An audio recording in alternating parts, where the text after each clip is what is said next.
flooded. Sorry. No worries. And here you can see the two major fault lines, one going just south of Port-au-Prince, and the other one on a different axis going to the north of the country. So it's a very unstable, from a tectonic perspective, area. So the first inhabitants were between 6,000 and 5,000 BCE. They're Arawak people from the Orinoco Basin of South America, where the Loconos that you find, especially in Venezuela and Guyana, there's no agreement as to the origin of the Taino that the Spaniards refer to as the indigenous people, but they may be an Arawak people. They certainly speak a derivative of the Arawak language, but there are some who indicate that they came from Colombia rather than the Orinoco Basin in Venezuela. They formed Gascos, chiefdoms in the Taino language. That's the origin of the Spanish word caciques. There are a number of Arawak words that have been incorporated into our language, such as a hammock, tobacco, and barbecue. These are all Taino words. As you all know, Columbus arrived December 5th in 1492 and named the island La Isla Española, that became known as Hispaniola. He founded La Navidad, which is near the modern city of Cap Haitien. And he left 39 people after his first trip. When he came back, La Navidad had been destroyed, and all 39 had been killed. So he founded the next city, La Isabela, which is in today's Dominican Republic. And then in 1496, the capital was moved to Santo Domingo. Originally, there was some gold found, but it quickly dissipated. 1502, a second settlement was established, Yaguana, near modern-day Leogan. That was renamed towards the end of the 16th century as Bayaha. The Taino population in La Isla Española is estimated now to have been around 500,000, and within less than 15 years, 20 years, that should be 90%. The population was decimated from 500,000 to 35 to 50,000. That should be. That's about 90%. So, as I mentioned, the amount of gold that was found really diminished the Spanish interest in that particular colony. The town, the second settlement of Yaguana, was destroyed on 3 different occasions by French and English pirates, and then later, when settled by the Dutch, destroyed by the Spanish.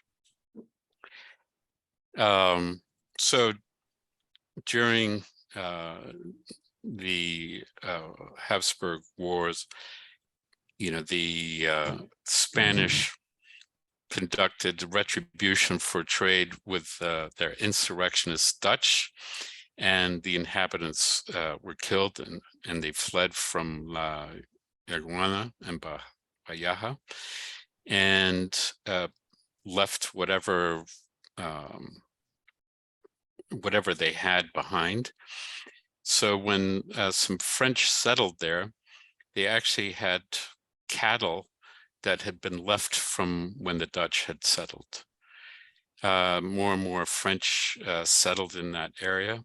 And then the territory of the western part of the island was ceded to the French in 1697 because of the treaty, or as a result of the Treaty of Ryswick. French renamed the area Saint-Domingue, and the French West Indian Company dominated. Now, it became an incredibly lucrative area with more than 8,000 plantations. It was known as the Pearl of the Caribbean. What is amazing is by the 1780s, it supplied 60% of all of Europe's coffee and 40% of its sugar needs. Indigo and cotton was also an important product that was exported from Haiti or Saint-Domingue. 2/5 of all of France's profits from all of its colonies came from Haiti. But the labor-intensive sugar industry dominated because it was the most profitable. Now, one thing that people keep misunderstanding, that, you know, there were more than 12 million Africans that were placed on ships to the New World. About 10.5 million made it to the New World, the Americas. But of that total, only 287,000 came to the American colonies. And, you know, if you read today's literature, you would think that the majority of slaves were brought to the United States. That is incorrect. In fact, Haiti had over 800,000 slaves brought. And in the 1780s, the decade of the 1780s, over 400,000 slaves were brought. And the question is, why the disparity? And the answer is that the average lifespan of a slave in Haiti was less than 21 years of age. So they were literally worked to death, as opposed to the southern plantation owners, who saw them as an important economic source and wanted them to procreate, which would give them automatically more property and more value, and to maintain their ability to labor. I'm not defending slavery at the least, I'm just stating an economic fact. Here's a quote from one of the slaves written at the time. You know, have they not hung up men with heads downward, drowned them in sacks, crucified them on planks, buried them alive, crushed them in mortars? Have they not forced them to eat excrement? Have they not thrown them into boiling cauldrons of cane syrup? Have they not put men and women inside barrels studded with spikes and rolled them down mountainsides into the abyss? So the point being that it was really inhuman, the way in which they were treated.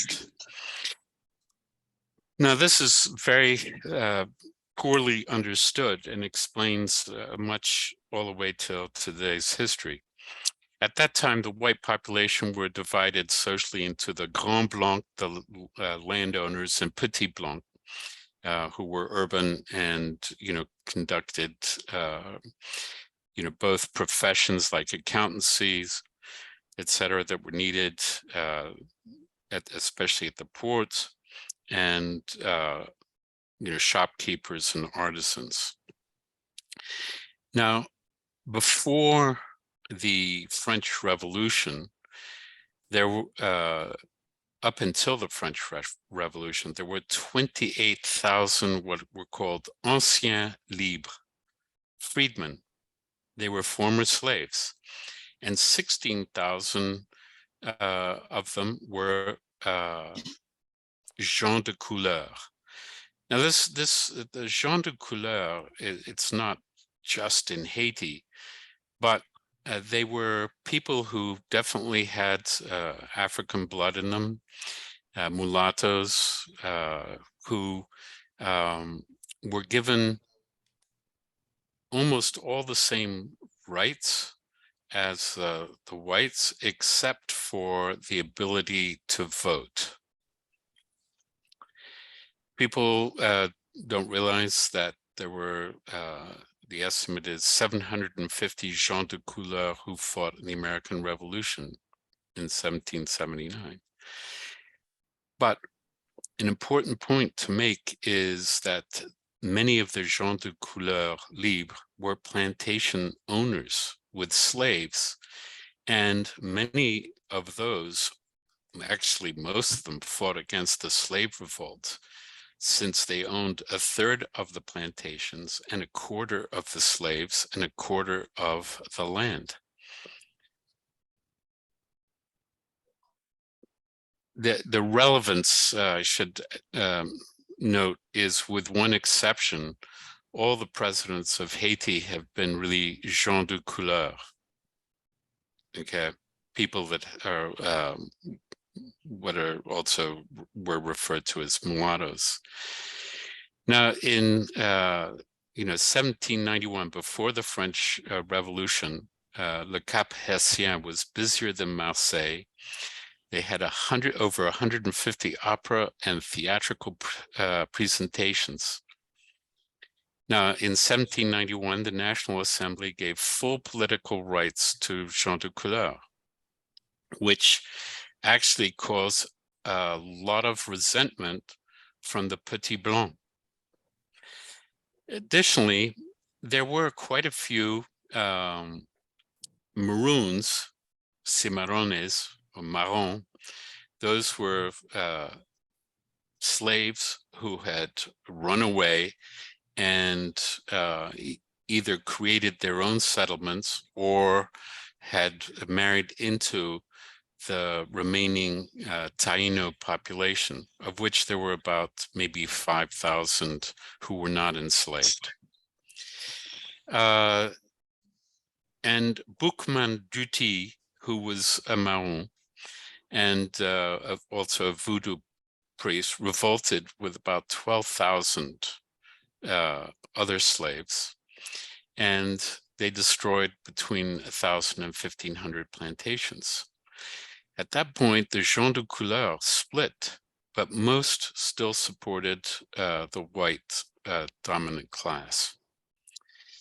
In 1792, French troops were brought in to quell this revolt, and it resulted, one of the results was 2/3 of Le Cap Haitien was destroyed.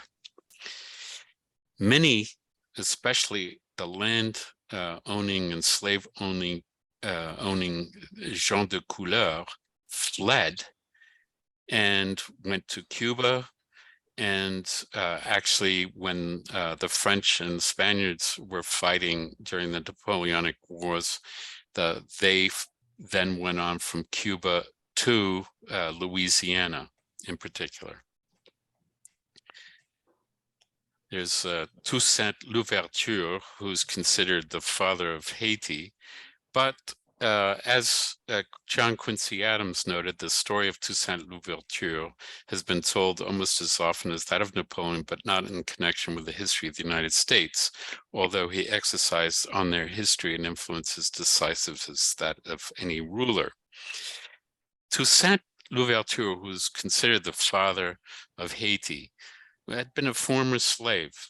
I will confess, I'm one of those people that will read just about any book. Once I've started it, I feel compelled to finish, just like when I was told you have to finish what's on your plate at dinner. There's a book that I read, but I could not finish it. I stopped at about 600 pages. It just went on to too great a depth.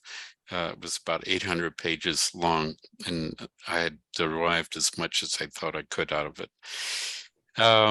He led the fight against the French and originally, and joined forces with the Spanish prior to the French Revolution.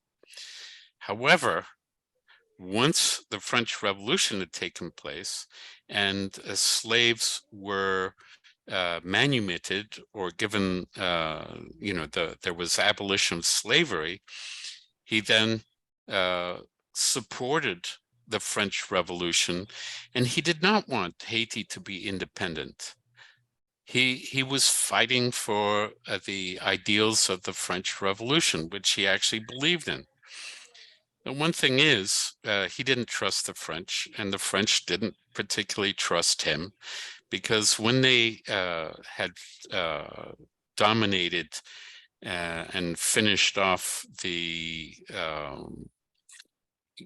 monarchist forces, if you will, and by the way, it involved all kinds of international players, including Britain, who sent troops from Jamaica to fight against him, etc.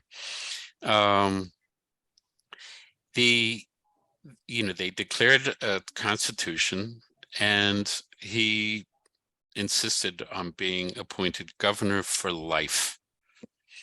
This did not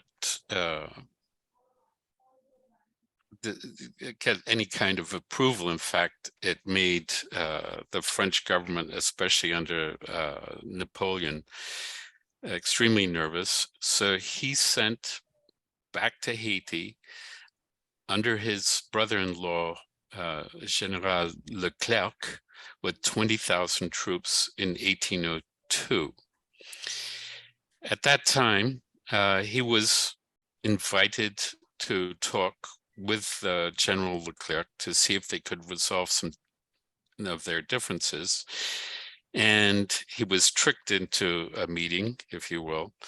He was captured and then first sent to Martinique and then on to France, where he was imprisoned and died a year later in solitary confinement in the Jura Mountains in a prison without proper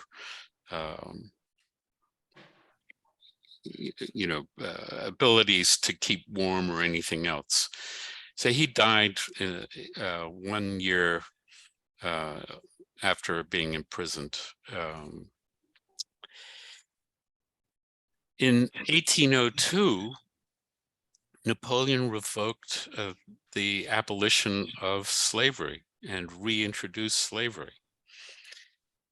And the French army that included slaves had, because they numbered over 34,000, some estimate include the figure of 37,000, included gens de couleur and former slaves. Now they were no longer former slaves, they were slaves again. So of the 34,000 remaining troops, 24,000 were killed or died.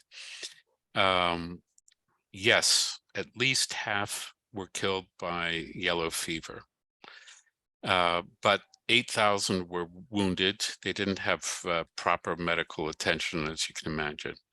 And at the end of 1804, they had fewer than 2,000 wasted men.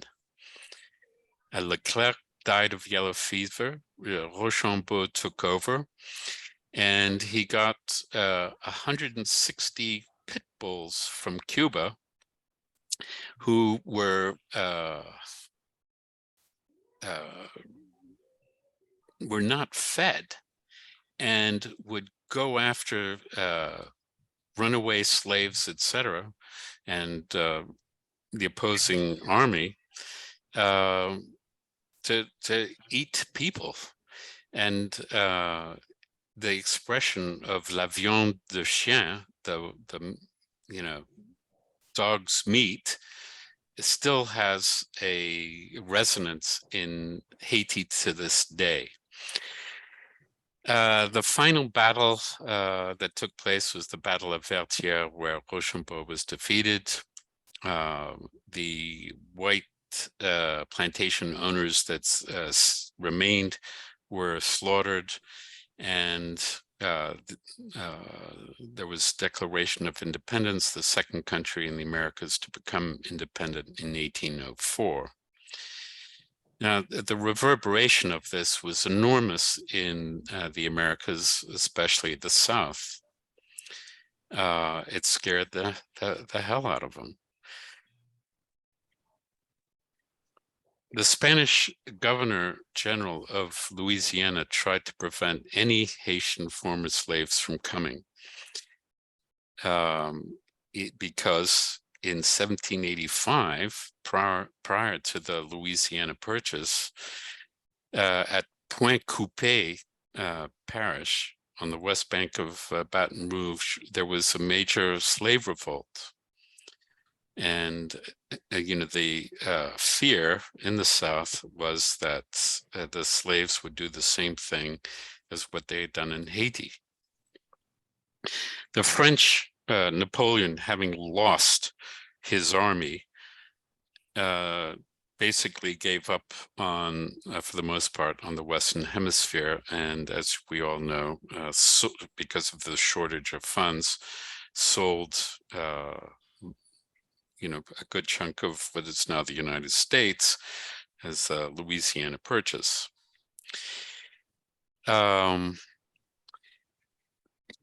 Napoleon invaded Spain in 1806, as I kind of mentioned earlier, anyone with French connections were viewed with suspicion in the Spanish-American colonies, which resulted in thousands of gens de couleur going to Louisiana.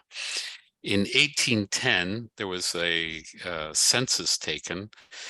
There were 2,731 whites, 3,102 gens de couleur or mulattoes, and 3,206 slaves. It's interesting to note that in the War of 1812, when Andrew Jackson, at the Battle of New Orleans, he had the support and help of gens de couleur and slaves who had been promised freedom, which they reneged on after winning the battle against the English. It is said that the disaster of Saint-Domingue fertilized the valley of the Mississippi Valley. They played a key role in the political economy, bringing various practices, sugar growing and cotton to Louisiana, because they had more than 100 years experience of doing so in Saint-Domingue. What's also not fully understood by most people is that Hispaniola was united for 22 years when Haiti, the independent rulers of Haiti, collaborated with the Criollo class that overthrew the Spanish crown in 1821. However, the Haitian government became increasingly unpopular, especially due to increased taxations, which had been placed especially on what became Santo Domingans, in large measure because of Charles X and the French government's imposition of payments that I'm going to go into some detail.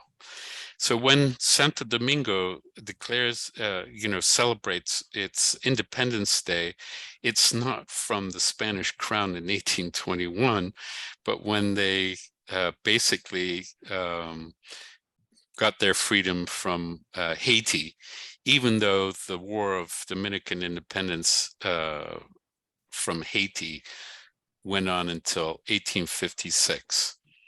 By and large, the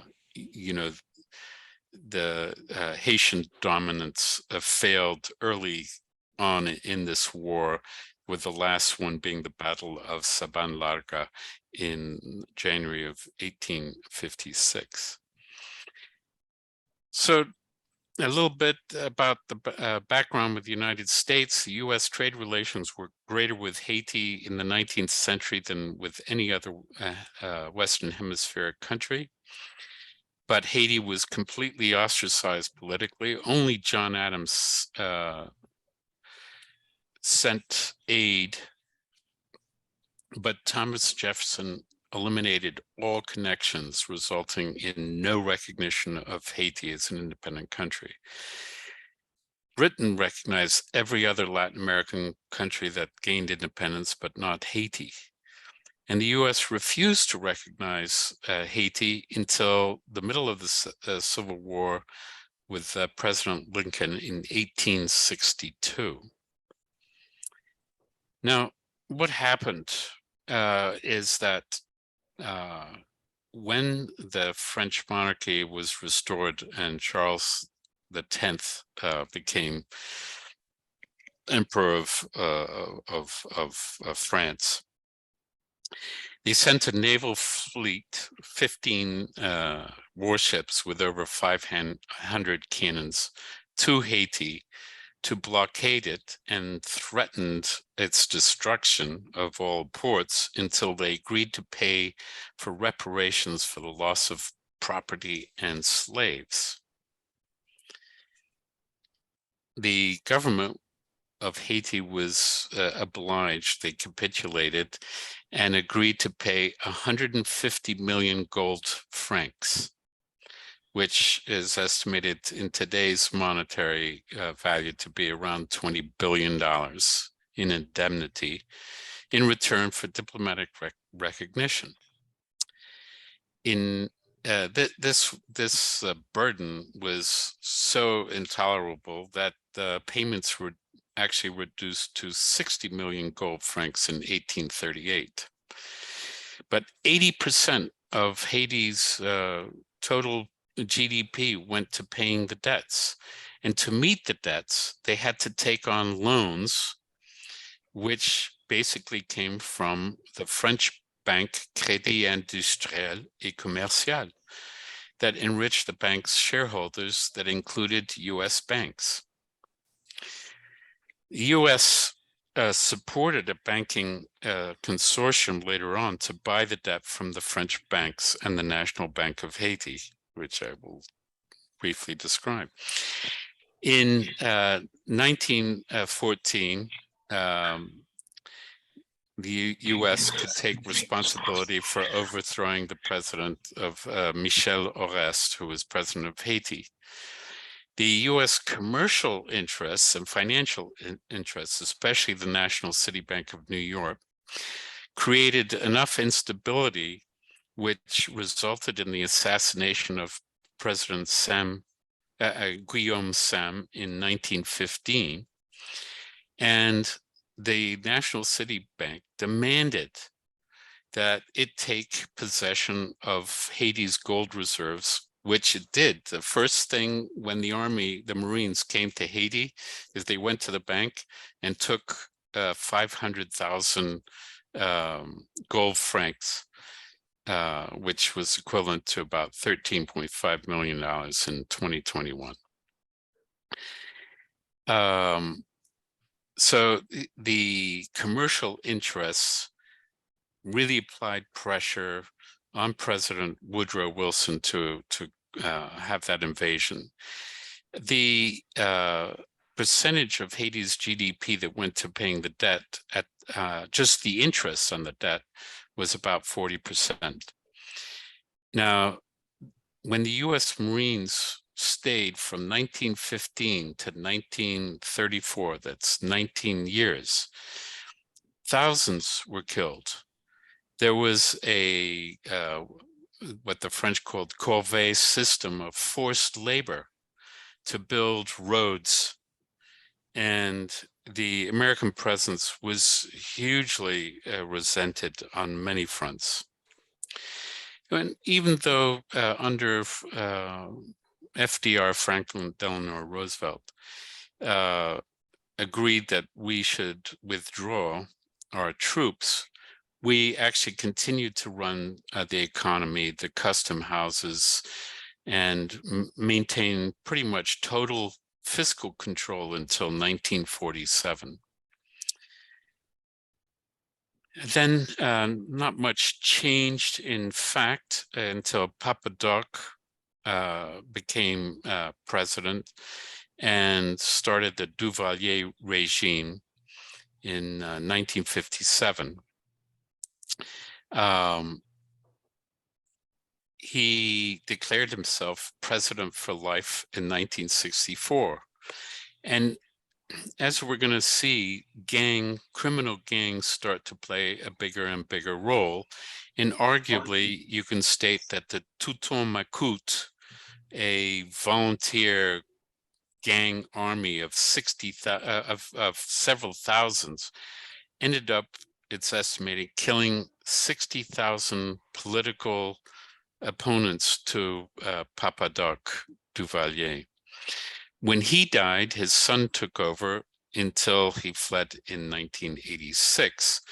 But it's estimated that the Duvaliers stole $900 million and that he added to the Haitian debt $1.5 billion. So there was a period of instability. And really, in 1991 was the first free election when Jean-Baptiste Aristides, who had been a Jesuit priest and head of the Famille Lavalas party, took office. Now, in 1994, I'm sorry, he took office in February, and the military, probably with, not probably, but with the support of the United States and the French, had him removed from office in September, and he was sent into exile. He returned in 1994 because of the chaos in the country and served out his term until 1996. But the United States actually sent peacekeeping forces from 1994 until 1997.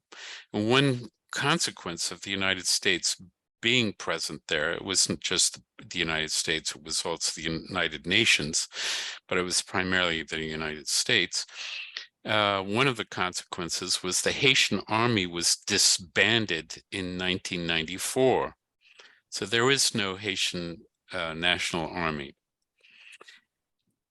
In the election of 2000, Aristides won with 92% of the vote. And one of the things that he demanded from France was for reparations for all the money that Haiti had spent in giving back to the French under the terms of the agreement of 1825 and then revised in 1838, was he wanted $20 billion, which the French totally scoffed at. He was, with the pressure from the French in particular, removed from office, and with US connivance, if you will, and exiled to South Africa until 2010.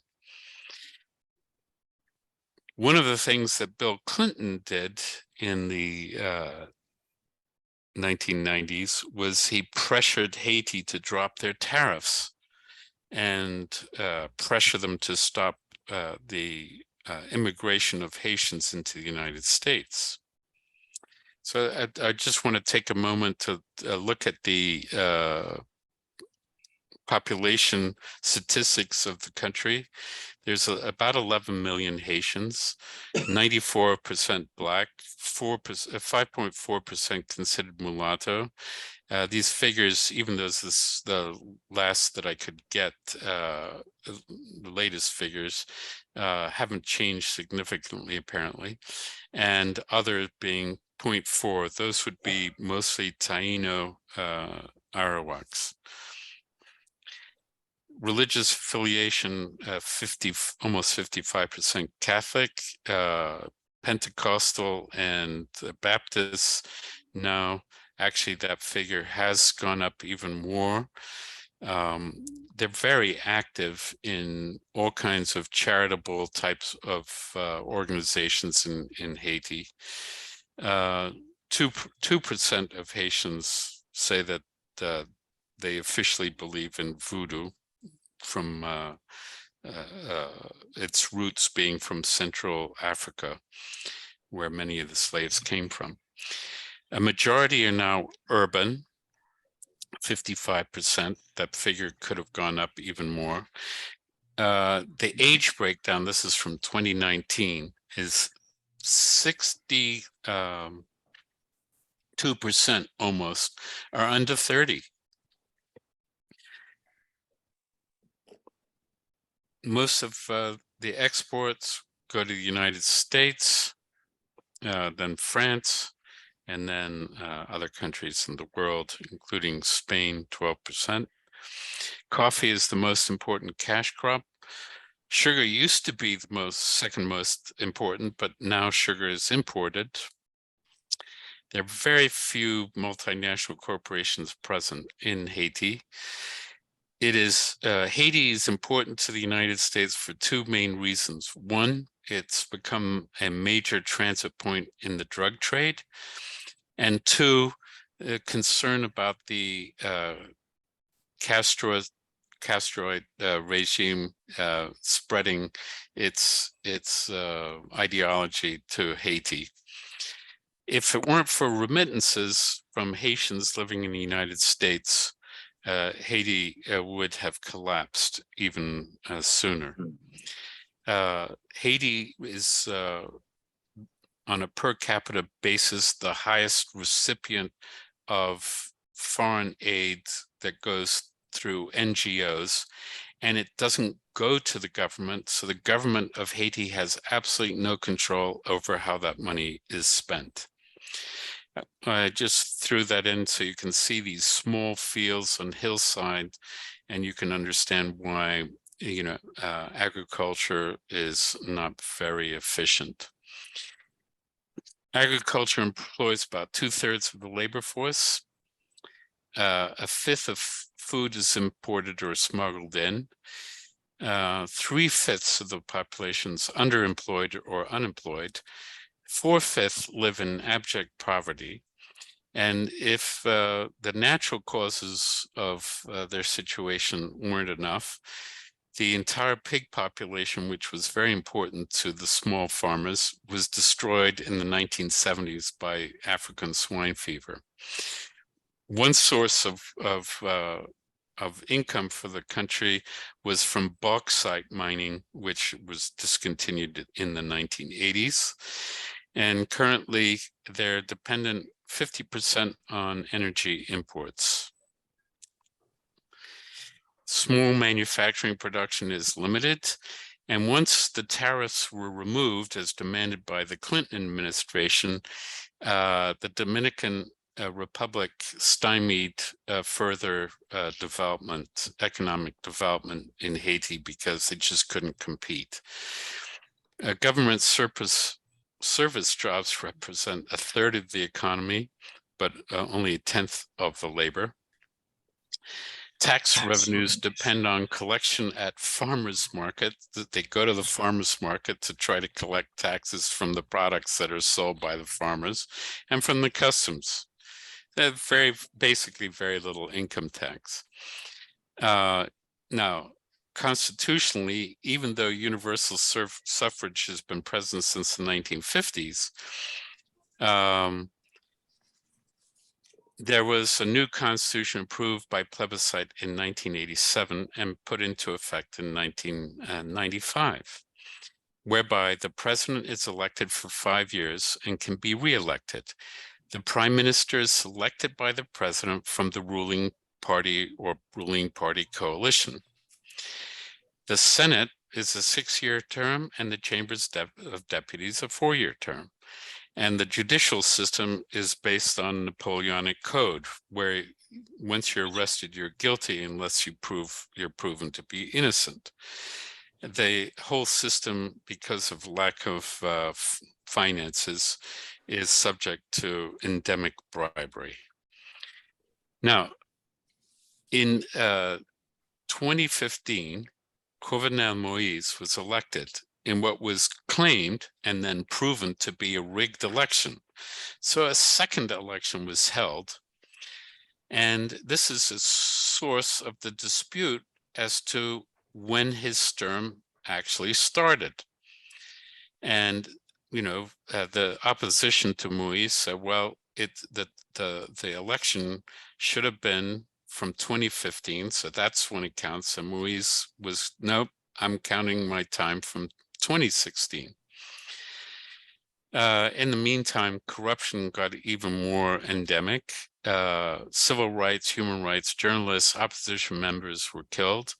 And in 2018, there was a massacre at La Salin area, where Jimmy Barbecue Cherizier, who's head of the G9 gang, and a former policeman, was pretty much seen as being responsible. Bit by bit, the Cité Soleil, which is a big slum area of Port-au-Prince, and the rest of Port-au-Prince became divided amongst armed gangs with little to no police presence. Moise dissolved parliament because, quote, of COVID and the conflict between when the new election should be held.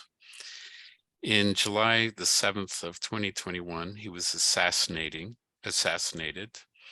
and the links to the lead murder suspect, Mr. Badio, significantly suggest that Mr. Henri, who became appointed as Jovenel Moïse's successor, that Mr. Badio was connected to Mr. Henri.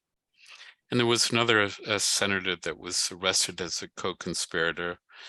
And, even though we heard about the Colombians, definitely they could have been duped. There were 2 Haitian Americans that were also arrested, who were claimed to be just translators for the Colombians. But definitely there was a Haitian doctor who was up to his eyeballs in the conspiracy to assassinate Jovenel Moïse, who was not popular at all. When they voted in 2016, only 20% of the population, eligible population, voted. Immigration from Haiti to the Dominican Republic really starts to take off. More and more Haitians start coming to the United States. And the US provides no substantive aid, because we found that when we'd ship arms to the police, etc., that they would end up in the hands of gangs. In May of 2021, Biden granted Haitians temporary protected status, which means they can work here even if they're here illegally, and are protected until 2024. It's interesting to note that this year alone, over 15,000 Haitians at the Mexican border have been deported back to Haiti. So the New York Times this past May, based on 4 years of research, wrote a very long story about the remittance that Haiti had to pay based on the ordinance of Charles X, when they owed tens of billions of dollars to France for reparations for the loss of property and slaves. They estimated that the total debt, if you included all the interest payments from 1825 to the present, it amounted to $121 billion. And historians ascribe Haiti's primary lack of development to both France and the US's actions. Okay. To date, I mentioned earlier that there are 11 million Haitians approximately living in Haiti, although no census has really been, no good census has been able to be taken in the last 10 years almost. Over 1 million have come to the United States. Between 500 and 800,000, probably closer to 800,000, have secreted themselves to the Dominican Republic. You're pretty shocking to know that 185,000 Haitians are in Chile, that they walked from Venezuela all the way down to Chile.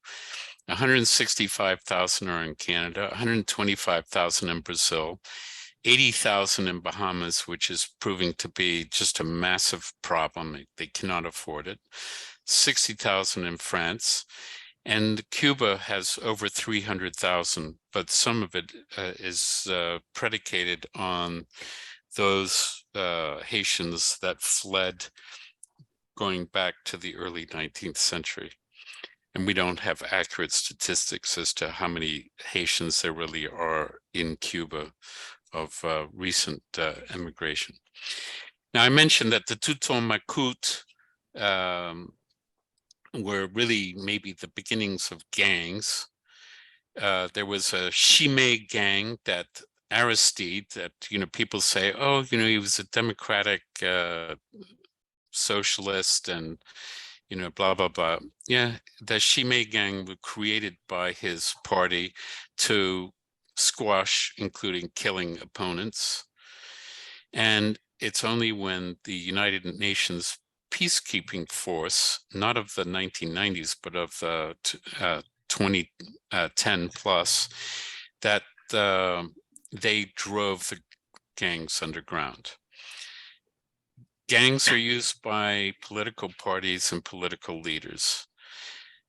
Just to give you an indication, from January to June, I don't have any, I couldn't find statistics from June to the present. There have been over 680 kidnappings for ransom, which is a major source of income. If you travel from this country, do not go on any road in Haiti, because you will be subject to kidnapping and ransom. The person I know from the university club here, who is very active in a Christian organization helping small farmers, as soon as they get there, they go in their own little private planes to the locations where they are assisting small rural populations. The other gang of note, but there are over 150 operating in Haiti, but one particularly vicious one is the 400, called the 400 Mawozo, who in July of this year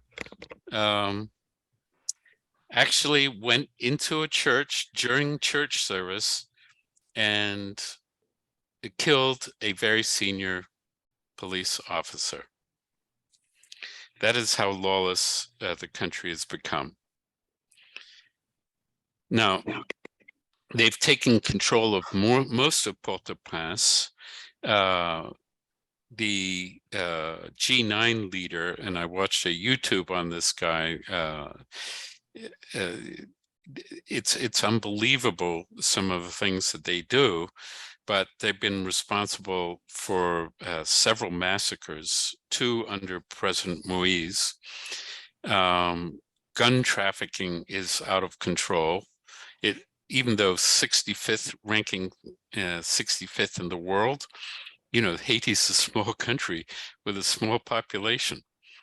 Large shipments of illegal weapons have been uncovered several times by the remaining police who have not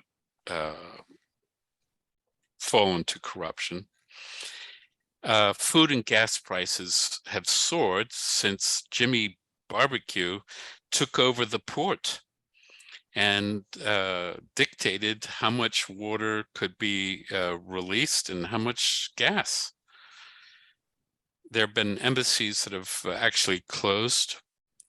Just Monday of this week, a convoy, including American embassy officials, was shot at. So, you know, there are calls, including by Monsieur Henry, the Prime Minister, to request for some military assistance by the United States. But the general population decries that. And the causes for their distrust, aside from the fact that they were occupied for 19 years by the Marines, who conducted themselves really atrociously, and that the country was under fiscal control of the United States until 1947, they recognize the United States for the kinds of policies that it's conducted, such as the Nicaraguan occupation from 1912 to 1934, the good neighbor policy in the Inter-American Conference of Montevideo, which basically said if a country was going communist, that gave raison d'être to interfere in the affairs of another country. That you know, in 1954, we got rid of the government of Arbenz in Guatemala. There was the 61 Bay of Pigs, the 1962 Hickenlooper Amendment that very few people understand, but pushed by Harold Janine of ITT and Democratic senators, which said if any country expropriated American businesses without proper compensation, you know, which is obviously the meaning of expropriation, that the United States would had to withhold all aid to that country. You know, we supported the Brazilian coup d'etat and military junta in Brazil in 1964 and 1965, dispatched troops to the Dominican Republic to ensure a different government, even though the CIA had been involved in the previous toppling of the government. The U.S. support for the Banzer coup against the government of Juan Jose Torres in 1971. Of course, the removal of Noriega in 89 and 90. So these are all reasons for why Haitians really do not want the United States to intervene in a country that's quickly becoming the Somalia of the Western Hemisphere. There's water and electricity shortage. Half the population, about 4.7 million, are experiencing food insecurity on a daily basis. 100,000 people have been displaced in the last year and a half. There's now a new outbreak of cholera, with apparently 7,200 at last count, the beginning of the month, hospitalized so far. 930 people have been killed in the last 10 months, and 8 journalists. The Varro fuel terminal was recaptured just very recently, when it was controlled by the G9 gang and Jimmy Barbecue. The United States actually has a warrant out for Jimmy Barbecue's arrest and extradition. And as I mentioned, the government of Monsieur Henry has appealed for the United States and the UN to help quell gangs and reestablish order. So what we have is a country that lacks the physical, geographic resources to be self-sufficient. It has a failed legally failed system.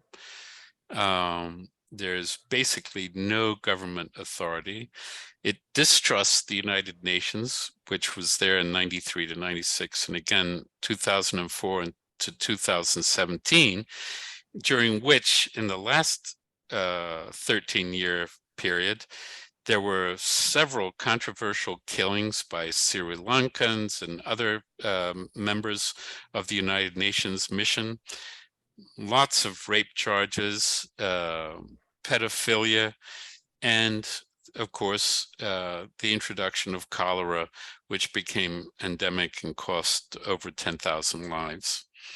So they distrust outsiders.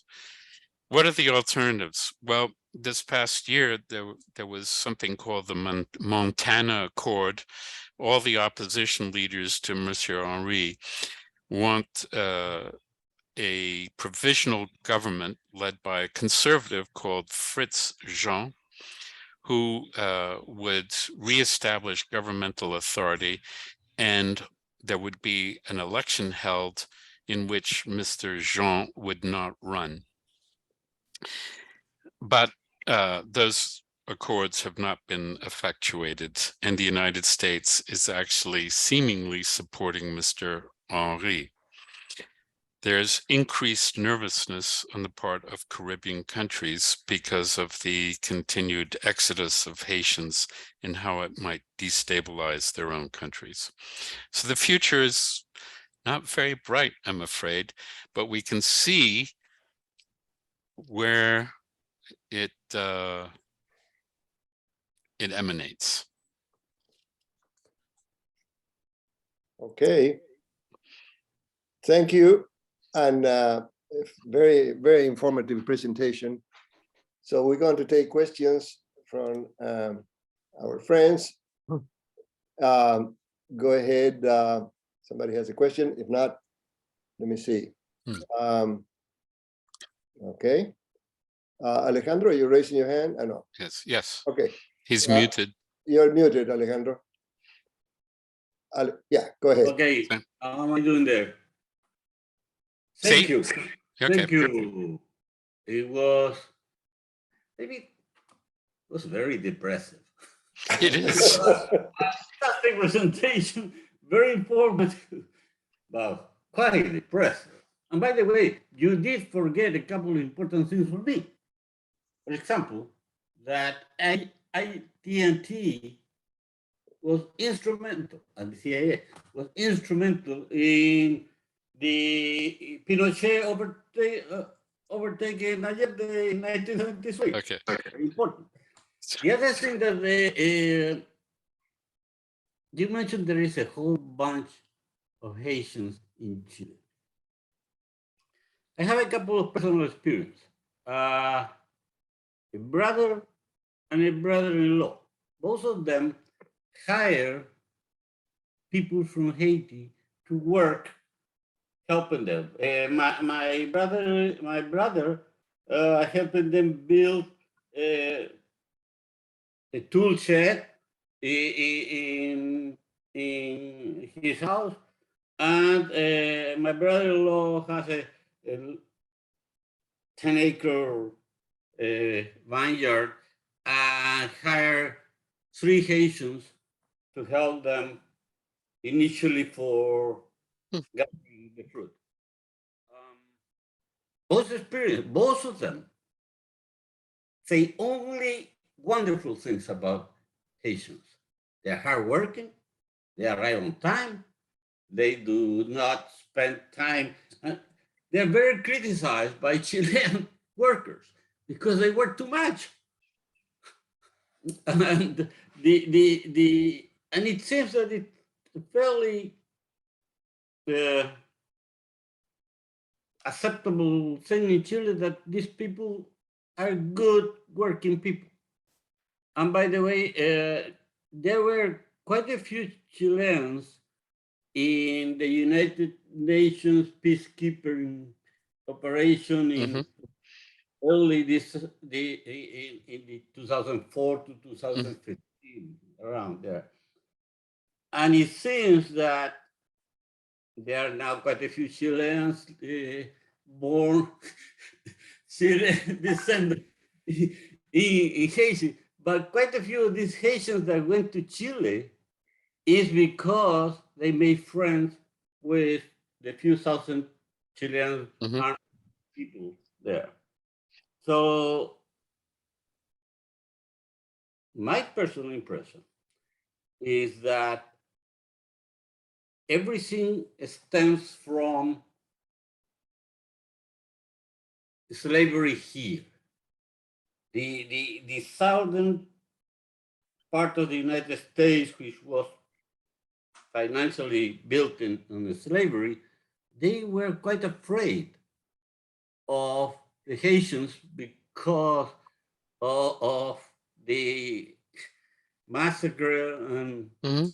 so from then on, there has always been sort of a, no, those guys are bad, we don't support them and everything. It's sad that the country that at one point in time was extremely prosperous Mhm. Yep. today is Well, in response, I didn't forget about Pinochet. That's a conversation for another time, because I don't believe the United States was at all directly responsible for the downfall of Allende and the effectuation of Pinochet. So that's why I didn't include that.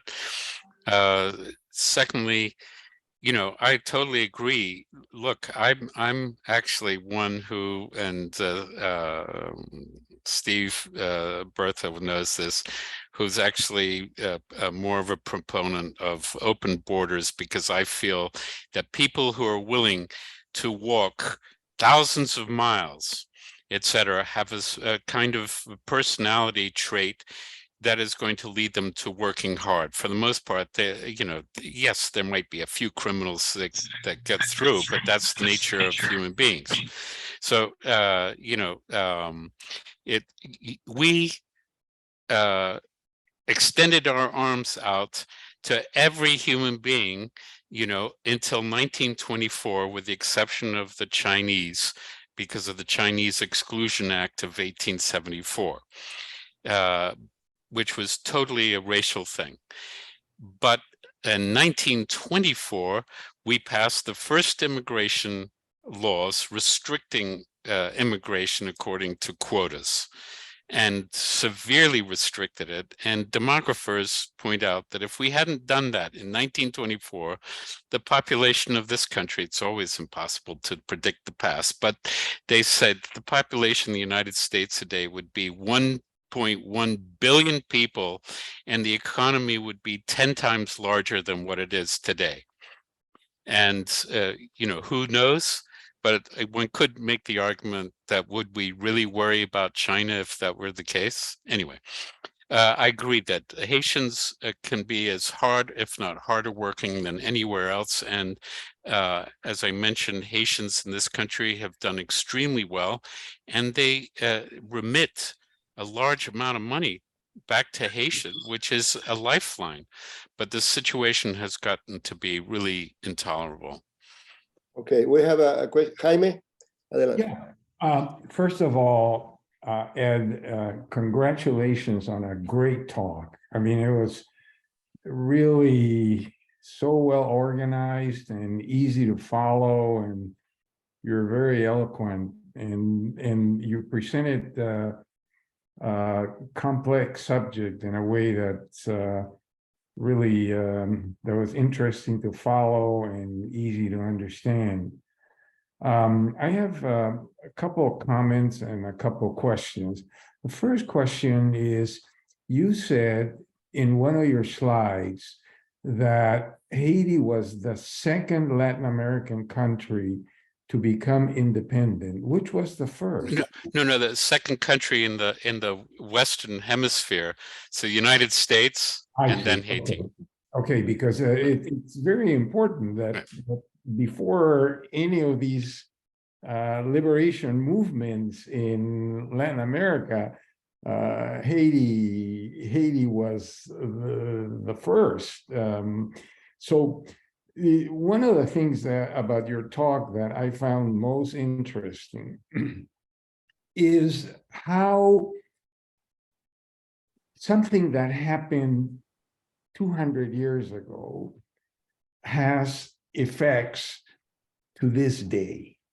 And when we talk about Haiti being what our dear ex-president Trump called a shithole country, if you trace it historically like you did, that that you can see how this developed and how this onerous debt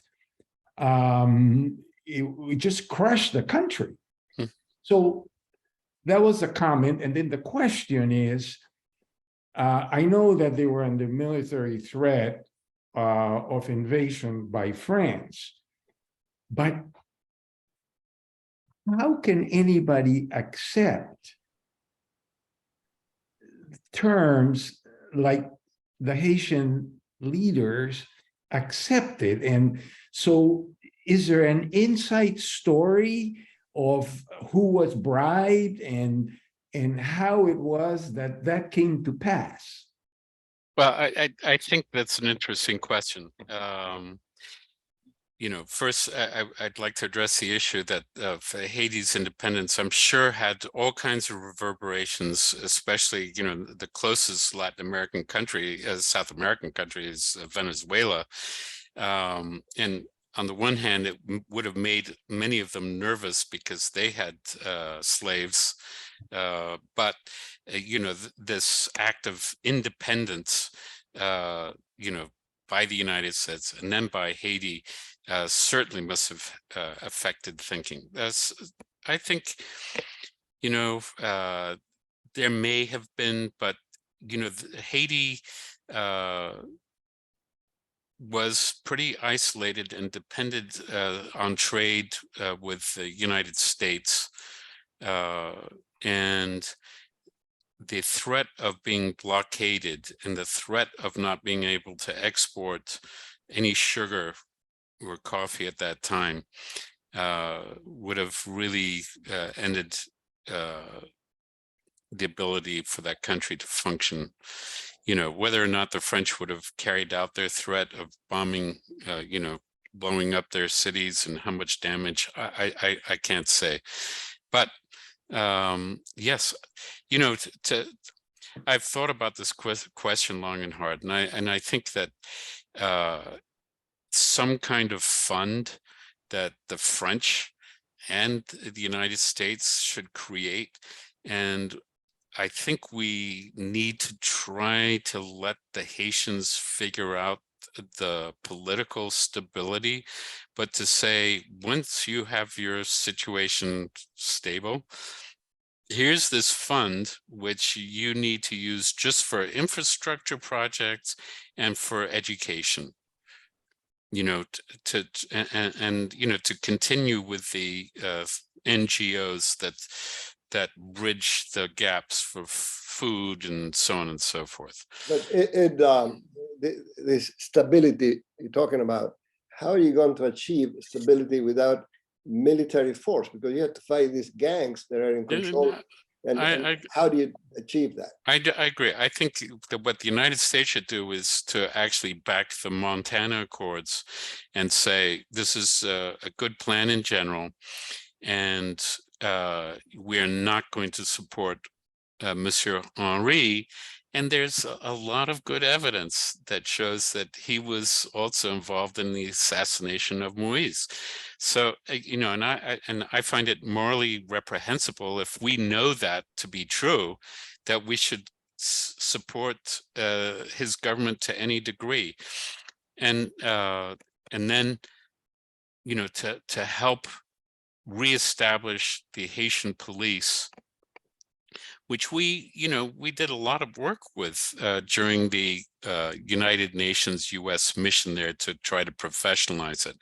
It's just that if you're making, you know, $5 a day, you know, and somebody offers you $100, you know, Yeah. okay. It's hard. Anyway. Steve? Yes. So there is this big chaos in the country right now, and so part of the problem, well, a big part of the problem is that they really don't have armed forces. Right. They have been disbanded. Mm. And without that, just like Ovidio says, without armed forces, you're just going to continue having the chaos. In Venezuela, for example, right now, for the last 20 years, it is economic chaos, but there is no civil chaos. And the reason is that the military is strong and backing the government. It's a terrible government, but there is no chaos like Haiti has. And so part of the solution for Haiti is somehow to reorganize and establish the military forces and assure through them the stability of the country. Now, so okay, the present president may be a crook, but perhaps it is the solution, the least bad solution, let's say, to have a military like that support the present president and establish eliminate the chaos, and from there go on to something else. I'm not sure it makes much difference whether it's a military or a police force. It's like Costa That's Rica true. has no military. So, yeah, I think that we need to help reestablish order there. But the reason the military was disbanded was that it was perceived as an instrument of U.S. policy. Yeah, but Costa Rica is Yeah, not I know. Haiti. It's Costa not. Rica is not Haiti, and if you Yes. want to compare with, you should compare with the Dominican Republic. It's the same island, Hispaniola. Yes. Could you explain why the same island and the Dominican Republic is so different than Haiti? And as a matter of fact, the Dominicans do not like the Haitians, and when they come through the border, they kick it back. Yeah. Well, they try. I mean, but they do have, some estimate up to 800,000 illegal immigrants from Haiti in their country. Well, no, the major reason is that Haiti has been under this almost 200-year onerous payment of debt, interest on the debt and the debt. That if you have a country where 80% of your GDP is going to pay for the debt. Now, the English, I have to, that explains it in my mind. The English were far more clever about it, I have to say, because, the English paid back the slave owners and plantation owners reparations for their loss of property when England abolished slavery, and they only just finished paying those slaveholders and their descendants about 15 to 20 years ago. They were paying them from the budget every year for over 150 years. But the French, comparing again the French and the Spanish conquest or civilization or conquest of America, they were different in trying to enforce the payment of debts. Example, Haiti, and number two, Maximilian, when he was installed in Mexico, so Napoleon III wanted to collect, he sent forces to collect this and eventually put Maximilian in Mexico. So there are two instances. Of course, the Mexicans kicked the Maximilian out of Mexico, but the Haitians were not able to do that, and they were forced to agree to pay this debt. But that was the French. Is that? Can you tell us if the difference between the French and the Spanish? Is that true? Yeah, I mean, the French didn't even recognize that they'd done anything wrong. It wasn't really known. And it's only in the last few years that the issue has been brought before the French people. That's why they officially rescinded in 2016 the treaty that required reparations going back to 1825. And, the French recently, the former French ambassador to Haiti admitted that the United States, under the urging of France, had committed a coup against Aristide to kick him out because he was demanding in his second term in office, $20 billion in reparations. And they just wanted it to go away as an issue, because if they start paying Haiti, where does it end? Not only Caribbean nations, but North Africa. I mean, Syria. yeah, You mentioned that they were mulatto slave owners. What was a large group of mulatto slave owners in the early 1800s? Yeah, no. I mean, in this before the French revolutions, there were gens de couleur who owned, as I mentioned, a quarter of the slaves and a quarter of the plantations in Haiti. That's 2,000 plantations. Okay, and when the slave rebellion took place, they didn't fight on the slave side. They wanted to preserve their property. And, they were greatly resented by the Petit Blanc, the whites who weren't big, rich landowners, etc., because the gens de couleur were related to very powerful families, because that's how they got to be who they were. It was slave owners that raped or fooled around with black slaves who had gens de couleur that got their freedom, and so they were connected to the big families. Right. So the color. They were rich. Miguel, do you have any questions? Miguel Cabanela, do you have a... No, I enjoyed it immensely. I think it is a terribly sad story, and it starts with bringing the slaves to Haiti. Well, to Haiti and to other places. Yep. And I wasn't aware of, until about a few months ago, I wasn't aware of the French reparation, between quotes. In other words, Haiti was predestined to failure from the very beginning. Yeah. From the very beginning. Any other questions? Yeah. Esteban. What is the next step for Haiti under the circumstances?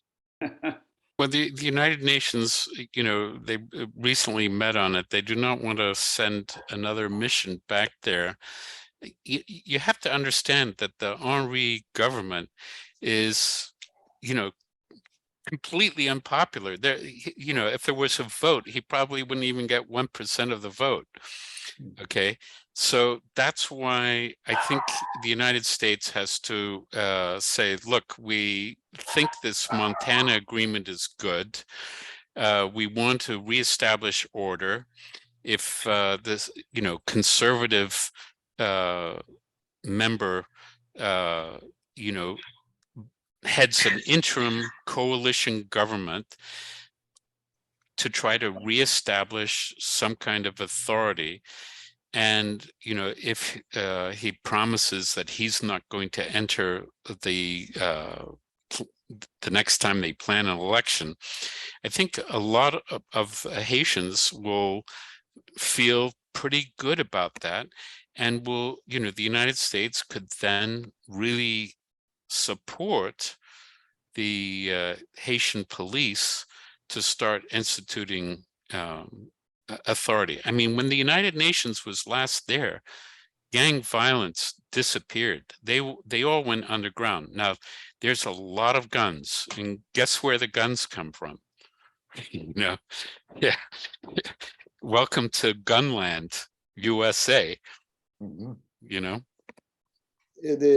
Another you mentioned about the United Nations. The last time the Peace Corps was there, they brought cholera, AIDS, Yeah. rapes. So I'm not sure how the Haitian local population is so eager to see the United Nations. They are reluctant, probably, to say the least. Well, you know, maybe, you know, I mean, I hate to say it, but the ones that were charged were United Nations troops from Africa and from Sri Lanka and Pakistan. Those were all cases that were brought. I mean, you know, they found, for example, I know a couple of cases of Pakistani soldiers that were found guilty of rape. And so they went back to Pakistan and were sentenced by Pakistani court system to 1 year imprisonment. Yeah.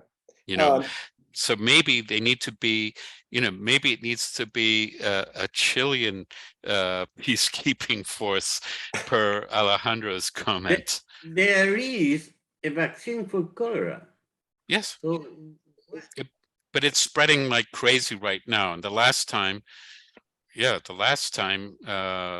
know, more than 10,000 people, because they couldn't get the vaccine out fast enough.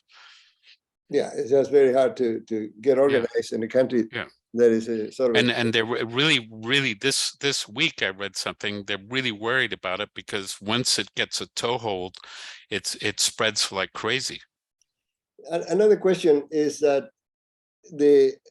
what happened in Haiti and the Louisiana Purchase, Jefferson Louisiana Purchase, there is a strong connection there. In other words, Napoleon was failing everywhere, needed to sell the port of New Orleans, and the whole package was, of course, the Louisiana territory. Could you comment on that connection between Haiti and the Louisiana Purchase? Well, as I mentioned, I mean, you know, one, there were Haitians.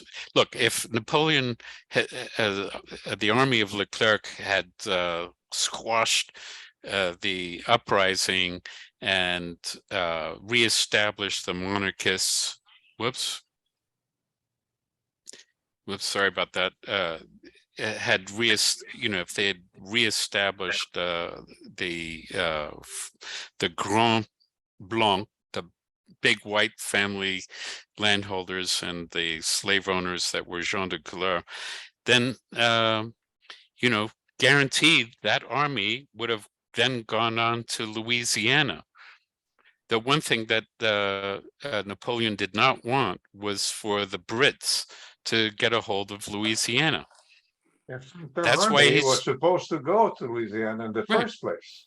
It was deviated. It was, So, you know, and then you have the influence of the gens de couleur going, and there were already gens de couleur in New Orleans, but, you know, even more that came with their slaves from Haiti, not mostly indirectly via first Cuba and then to Louisiana. Interesting. In the course of history, who knows? It would have gone a different way about the Louisiana Purchase, you know, an incident like that. Absolutely. We would be a small country, maybe, with dealing with the French and Spanish, or, you know, well, that was, or maybe, you know.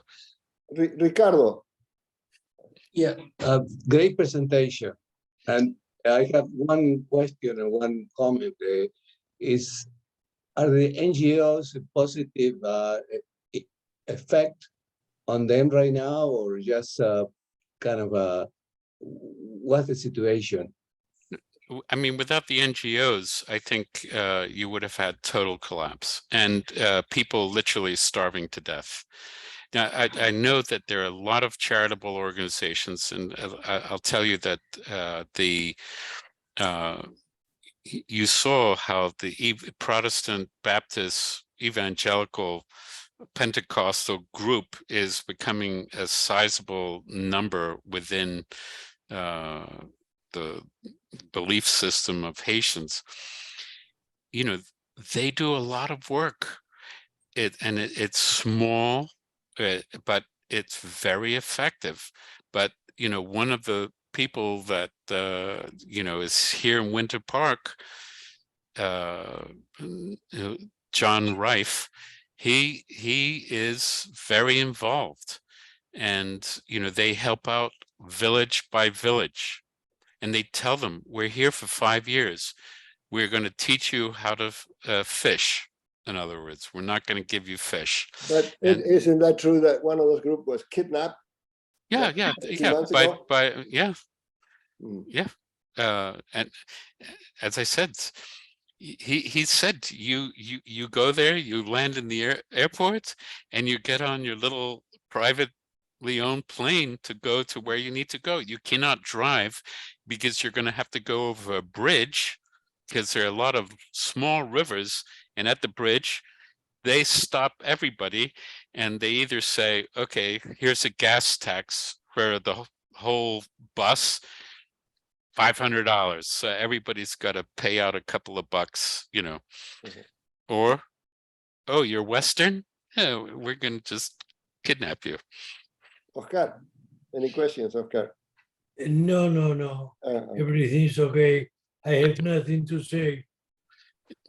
It is depressing, but I'd like to just piggyback on Alejandro's comment that as Haitians here in the United States have proven, a lot of very hardworking and professionalized people that are very committed. I'm